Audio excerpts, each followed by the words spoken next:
Question number, ये हमारी कुछ प्रॉब्लम्स आई है ऑप्टिक्स से। Question number 6, 14, 17, 19 and 20। तो फर्स्ट है क्वेश्चन नंबर 6 गिवन है हमें। तो क्वेश्चन नंबर 6 की अगर स्टेटमेंट देखें, हमारे पास स्टेटमेंट गिवन है इसकी, तो ये इसकी स्टेटमेंट देखिए पहले क्वेश्चन नंबर 6 की। A prism is made of glass of unknown refractive index, a parallel beam of light. Prism पर इंसिडेंट के पैरेलल बीम, एंगल गिवन है डेविएशन 40 डिग्री, और रिफ्रैक्टिव इंडेक्स हमें फाइंड आउट करनी है प्रिज्म की। एंगल ऑफ प्रिज्म गिवन है 60 degree. अब फर्स्ट पार्ट तो ये हो गया यहाँ तक। सेकंड पार्ट गिवन है, अगर प्रिज्म को हम वाटर के अंदर प्लेस कर देते हैं जिसकी रिफ्रैक्टिव इंडेक्स, वाटर की रिफ्रैक्टिव इंडेक्स 1.33 गिवन है, तो न्यू एंगल ऑफ डेविएशन हमें यहाँ पर प्रिडिक्ट करना है कितना आएगा। तो सबसे पहले तो हमें रिफ्रैक्टिव इंडेक्स निकालने हैं। तो रिफ्रैक्टिव इंडेक्स का फॉर्मूला हमारे पास है, एंगल ऑफ डेविएशन गिवन है, प्रिज्म का एंगल गिवन है, तो ये हम फॉर्मूला लगा देंगे यहाँ पर, sine A plus delta m divide by 2 divide में साइन ए बाई 2। तो ए और डेल्टा एम 60 है, ए और डेल्टा एम में 40 ये 100 हो जाएगा, डिवाइड बाई 2 है इसके डिवाइड में कितना है 2, और यहाँ कर लो डिवाइड में 2, तो ये आ जाएगा 50 डिवाइड बाई यहाँ से 30 आ जाएगा। तो इसको हम वैल्यू पुट करेंगे, 50 की वैल्यू, साइन 50 की वैल्यू 0.766 और साइन 30 की वैल्यू 1/2। तो इसको डिवाइड करने के बाद हमारे पास ये आंसर बचेगा। तो ये आ जाएगी रिफ्रैक्टिव इंडेक्स किसकी, प्रिज्म की रिफ्रैक्टिव इंडेक्स। सेकंड केस है, अगर प्रिज्म को वाटर में रखते हैं। अब लाइट जो है हमारी यहाँ पर एयर से कहाँ जा रही थी, ग्लास के अंदर, अब यहाँ कहाँ जाएगी, वाटर से ग्लास में जाएगी। तो नया angle of deviation delta m dash हो जाएगा, बाकी सारा आर्टिकल सेम रहेगा। तो sine A plus delta m dash divide by 2 निकाल लेंगे, इसको इधर ले आओ, मल्टीप्लाई हो जाएगा, और ये इसकी वैल्यू पुट कर देंगे हम, refractive index of glass divide by refractive index of water. तो यहाँ पर दोनों वैल्यू हमने पुट कर दिया, ये ग्लास की रिफ्रैक्टिव इंडेक्स, ये वाटर की रिफ्रैक्टिव इंडेक्स, और साइन यहाँ से 60/2 30 रह जाएगा, और साइन 30 की वैल्यू 1/2, मीनिंग फर्दर हमारे पास वैल्यू कितनी आएगी 0.5759। अब ये हमें वैल्यू निकाल लें, A plus delta M by 2, sine को उधर ले जाओ, साइन इन्वर्स हो जाएगा, और ये साइन इन्वर्स की वैल्यू आपको टेबल से देखनी है, तो ये आएगी 70 डिग्री एंड 20 मिनट। तो ए की वैल्यू हमारे पास है, ए हमारे पास 60 है, इधर ले आओ, माइनस हो जाएगा, तो इसमें से इसको माइनस कर देंगे, 10 डिग्री और 20 मिनट जो है इसका आंसर आ जाएगा मिनिमम डेविएशन के लिए। तो नया डेविएशन 10 डिग्री 20 मिनट आएगा। नेक्स्ट क्वेश्चन हमारा 14th क्वेश्चन का बी पार्ट स्टूडेंट्स ने पूछा है, if this telescope is use to view the moon, what is the diameter of the image of moon formed by the objective lens. The diameter of moon is 3.48 into 10⁶ metre and radius of lunar orbit is 3.8 into 10⁸ metre. तो meaning क्या है, इसमें image जो बनेगी उसका diameter पूछा हुआ है। तो सबसे पहले हम इसके लिए छोटा सा डायग्राम हम बना सकते हैं। मान लो ये हमारा मून है, और यहाँ पर हमारा ऑब्जेक्टिव लेंस रखा, ये हमारा लेंस है, ठीक है। तो इस लेंस के साथ हमें इमेज यहाँ पर बनानी है, ये हमारा ऑब्जेक्टिव लेंस हो गया। तो यहाँ से 2 रे आएगी, मान लो ये इसका डायमीटर गिवन है, तो डायमीटर से हमारे पास 2 रे, अगर हम ये सपोज करेंगे दोनों रे जो है स्मॉल एंगल सबटेंड करती है सेंटर पर, मान लो ये एंगल अल्फ़ा 1 है, तो इनको एज इट इज़ हम आगे पास करेंगे ऐसे। तो हमें पता है इन्फिनिटी से रे आ रही है, तो फोकस पर जो है हमारी इमेज बनती है, तो यहाँ पर हमारी इसकी इमेज बन जाएगी। तो वैसे तो ये छोटी बनेगी, तो डायमीटर हमारा ये हो गया D1 मान लेते हैं डायमीटर को, और इमेज का जो डायमीटर आएगा उसको हम सपोज कर लेते हैं D2, यानी कि ये हमारे पास ऑब्जेक्ट का साइज़ हो गया एक तरह से, और ये हमारा इमेज का साइज़ हो गया, और ये एंगल क्या आएगा हमारा α2।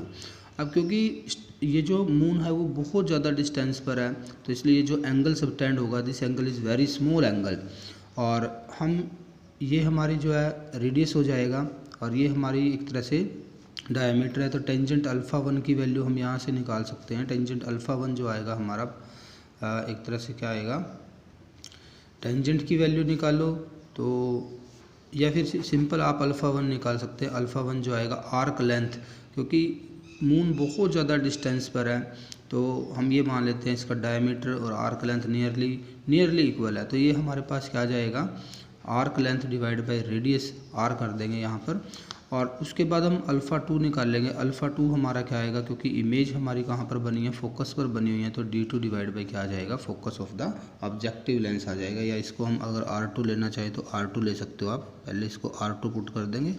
तो यहाँ पर हमें वैल्यू पुट करनी है। तो D1 जो आएगा, D1 की वैल्यू हमें गिवन है, D1 की वैल्यू हमें गिवन है जो कि कितनी है, 3.48 इंटू 10 की पावर 6 गिवन है। और इसको R1 मान लेते हैं, R1, और R1 भी हमें गिवन है 3.8 इंटू 10 की पावर 8। और इसी के साथ साथ अगर यहाँ पर हम वैल्यू पुट करें, मीनिंग ये अल्फ़ा 2 एंगल हम निकालते हैं, तो इसके लिए भी हमारे पास कुछ वैल्यूज़ गिवन है, जो कि हमें फोकल लेंथ गिवन है। फोकल लेंथ जो है वो ऑब्जेक्टिव जो हमारा था उसकी फोकल लेंथ 15 मीटर गिवन है। तो ये D2 डिवाइड बाई ये क्या हो जाएगा, 15 हो जाएगा, 15 मीटर गिवन है ये। तो अब क्योंकि ये वर्टिकल अपोजिट एंगल है, कैसे एंगल है, वर्टिकल अपोजिट, दोनों एंगल इक्वल होंगे, alpha 1 is equal to alpha 2, तो alpha 1 is equal to alpha 2।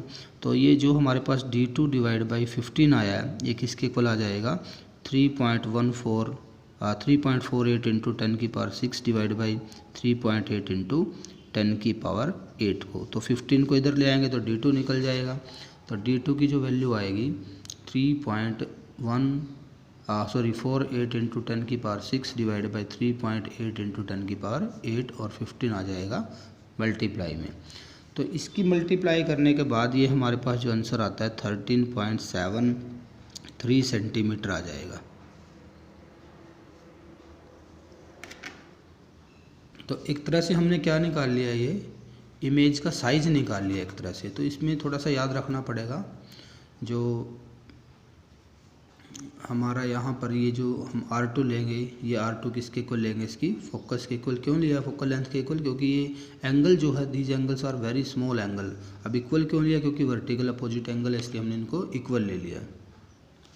Question number 17 देखिए। अब क्वेश्चन नंबर 17 हमारा है, ये एक हमारी ऑप्टिकल फाइबर है, लाइट पाइप दिखाई हुई है, made of glass fibre of refractive index. इसकी रिफ्रैक्टिव इंडेक्स 1.68 गिवन है। The outer covering of the pipe is made up of material of refractive index 1.44, यानी कि अंदर की ये रिफ्रैक्टिव इंडेक्स कोर की भी गिवन है और क्लैडिंग की भी गिवन है। What is the range of the angle of incident rays with the axis of the pipe for which total reflections inside the pipe take place as shown in the figure.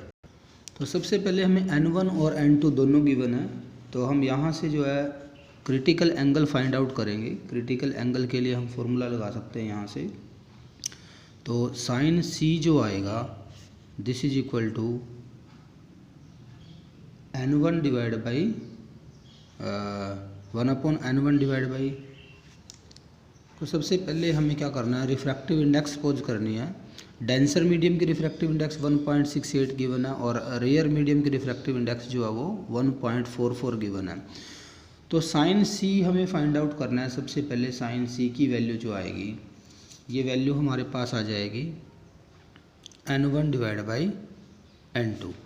तो 1.44 divide by 1.68, इसको हम divide करेंगे तो 0.8571 ये आएगा हमारे पास। और C जो आएगा ये साइन इनवर्स 0.8571, इसकी वैल्यू हमें टेबल से देखनी है, तो ये आएगा 59 डिग्री।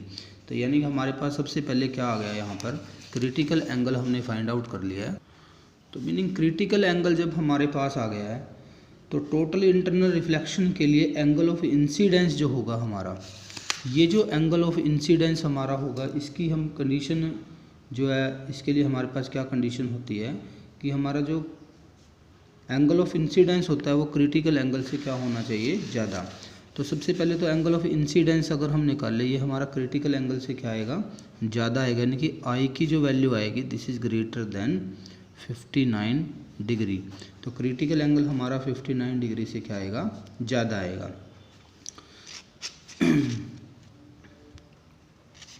और यहाँ पे ये भी कह सकते हैं हम कि R जो आएगा हमारा एंगल ऑफ रिफ्लेक्शन, वो लेस देन जो है R मैक्सिमम होगा, यानी कि R मैक्सिमम वैल्यू से क्या हो जाएगा, कम होगा।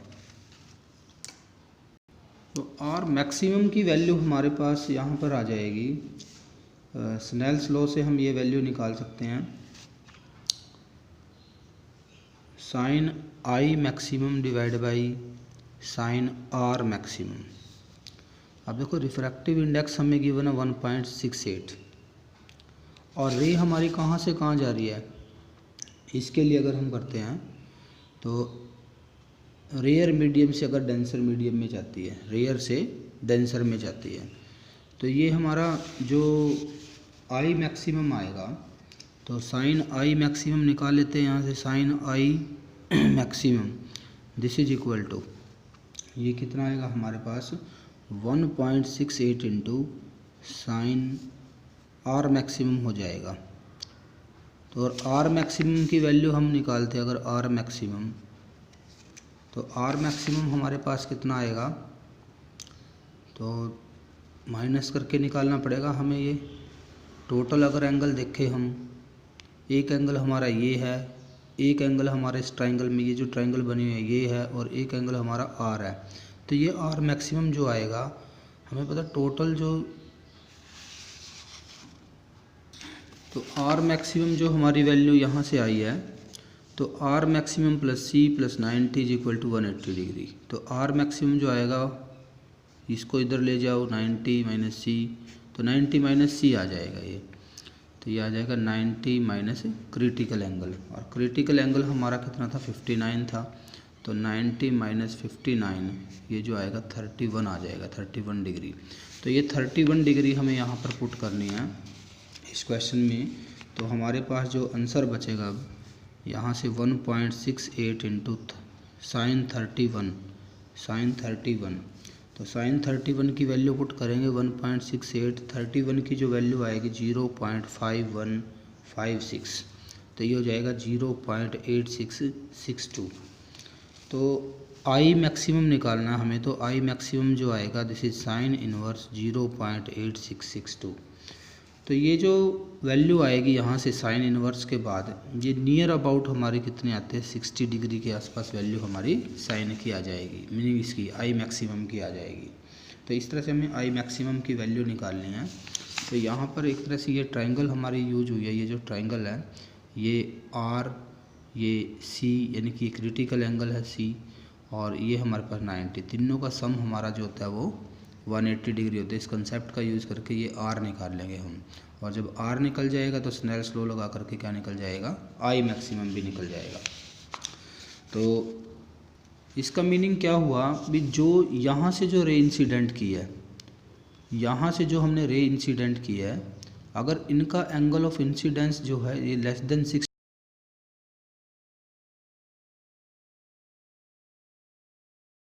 करेगी, और इनका क्या हो जाएगा, टोटल इंटरनल रिफ्लेक्शन हो जाएगा। ठीक है, बट ये एंगल जो है 0 से कम नहीं होना चाहिए, 60 से कम तो होना चाहिए लेकिन 0 से कम नहीं होना चाहिए। तो ये था हमारा इसका 17 का फर्स्ट पार्ट। अब हम करते हैं 17 का सेकंड पार्ट भी गिवन है, what is the answer if there is no outer covering of the pipe. अगर आउटर कवरिंग नहीं है तो इसका मीनिंग जो हमारी यहाँ पर μ1 की वैल्यू 1.44 थी, अब इसकी जगह एयर आ गया, तो ये जो हमारी रिफ्रैक्टिव इंडेक्स की वैल्यू हो जाएगी, ये वैल्यू कितनी हो जाएगी, अब 1 हो जाएगी, जबकि N2 हमारा सेम रहेगा। N2 की वैल्यू हमारी कितनी रहेगी 1.68। सेम मैनर में हम इसको भी करेंगे, ये सेकंड पार्ट है 17 का। तो यहाँ से हम स्नेल्स लॉ लगा दो या क्रिटिकल एंगल का सीधा फॉर्मूला लगा दो, तो ये आ जाएगा N1 डिवाइड बाई N2, तो 1 डिवाइड बाई 1.68, तो ये वैल्यू डिवाइड करने के बाद हमारे पास ये वैल्यू आती है, और सी डैश जो आएगा ये साइन इनवर्स 0.5952, और ये वैल्यू हमारे पास आ जाएगी 30 डिग्री 36.5 डिग्री। मीनिंग पहले हमारा जो क्रिटिकल एंगल था वो 59 था, अब हमारा क्रिटिकल एंगल की जो वैल्यू है वो ये रह गई है। और अगर हम आई निकाल लें तो इसके लिए आई की जो वैल्यू आएगी, 19 क्वेश्चन हमारे पास गिवन है, screen is place 90 centimetre from an object, the image of the object on the screen is formed by a 19th question था हमारा, the image of a small electric bulb fixed on a wall of a room is to be obtained on the opposite wall 3 meter away by means of a large convex lens. What is the possible focal length of the lens required for this purpose? 19th question में देखो क्या given है, एक wall given है और इस पर एक जो है यहाँ पर एक क्या लगी हुई है,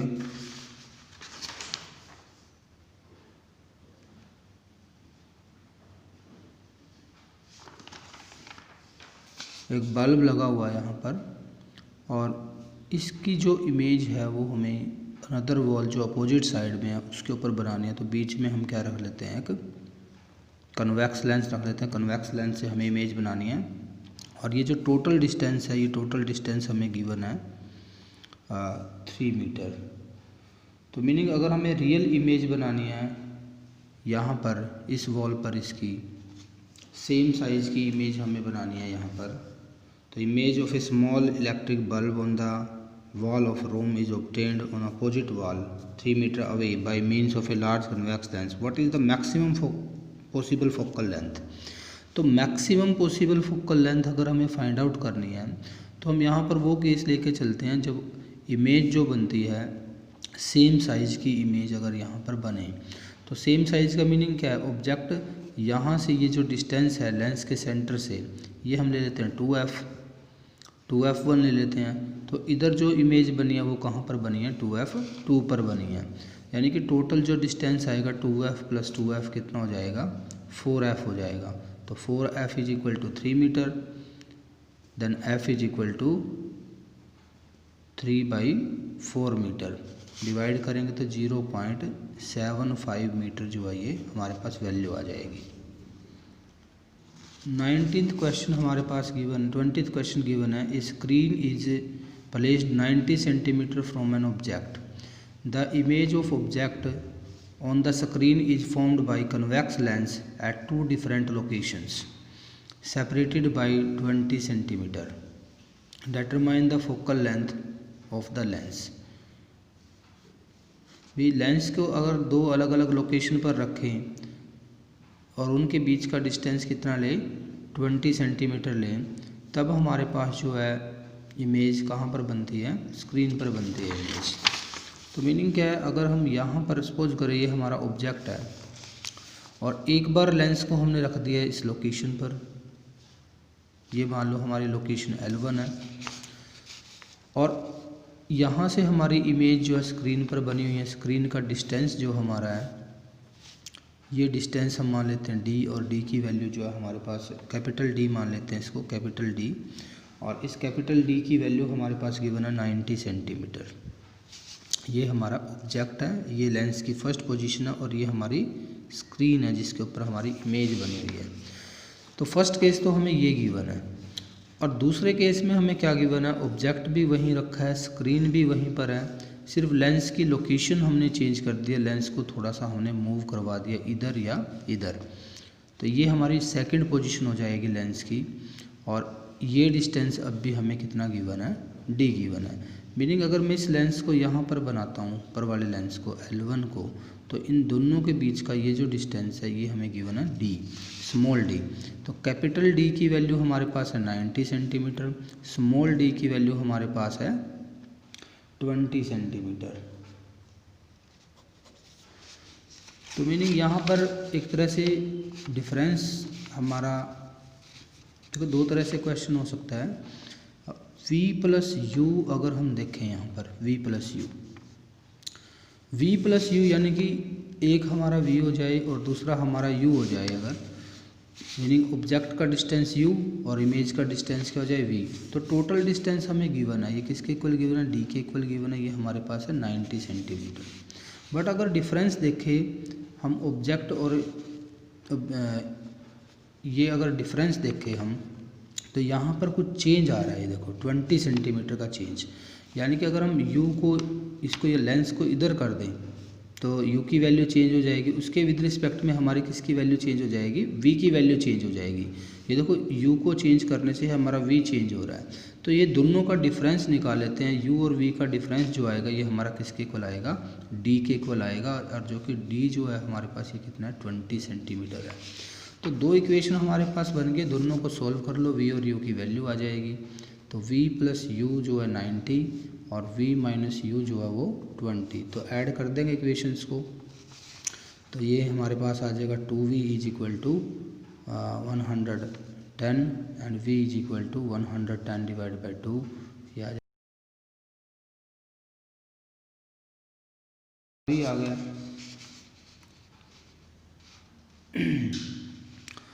और सेम यहीं से हम जो है किसको निकाल लेंगे, u की वैल्यू निकाल लेंगे। अब तो ऊपर वाले इक्वेशन में पुट कर देंगे, तो u is equal to 90 minus क्या आएगा 55 आ जाएगा। तो ये हमारे पास वैल्यू आएगी 90 में से माइनस कर दो तो 35 आ जाएगी ये वैल्यू 35। और अब हम फोकल लेंथ का फॉर्मूला लगा सकते हैं, 1/f is equal to 1/u plus 1/v, ये फॉर्मूला लगा देंगे यहाँ पर। तो ये वैल्यूज हमारे पास आई हुई थी u की और v की, थोड़ा सा मिस्टेक हो गई थी इसमें। तो 1/f जो आएगा this is equal to minus 1/u plus 1/v, यहाँ वैल्यू पुट कर देंगे हम दोनों। तो 1/-35 पुट करेंगे तो 35 प्लस को हो जाएगा, यहाँ पे 1/55, एलसीएम ले लेंगे 35 इंटू 55, तो ये आ जाएगा 55 प्लस 35 यानी कि 90 डिवाइड बाई 35 इंटू 55। और f जो आएगी फोकल लेंथ है 35 इंटू 55 डिवाइड बाई 90, और इसको डिवाइड कर लेंगे, मल्टीप्लाई करने के बाद डिवाइड करते हैं तो ये वैल्यू हमारे पास आती है 21.388 ऐसे चलेगा। तो या हम इसको ये भी राइट कर सकते हैं राउंड ऑफ करके 31.4 सेंटीमीटर। तो इस तरह से आपको एंगल की वैल्यू निकालनी है।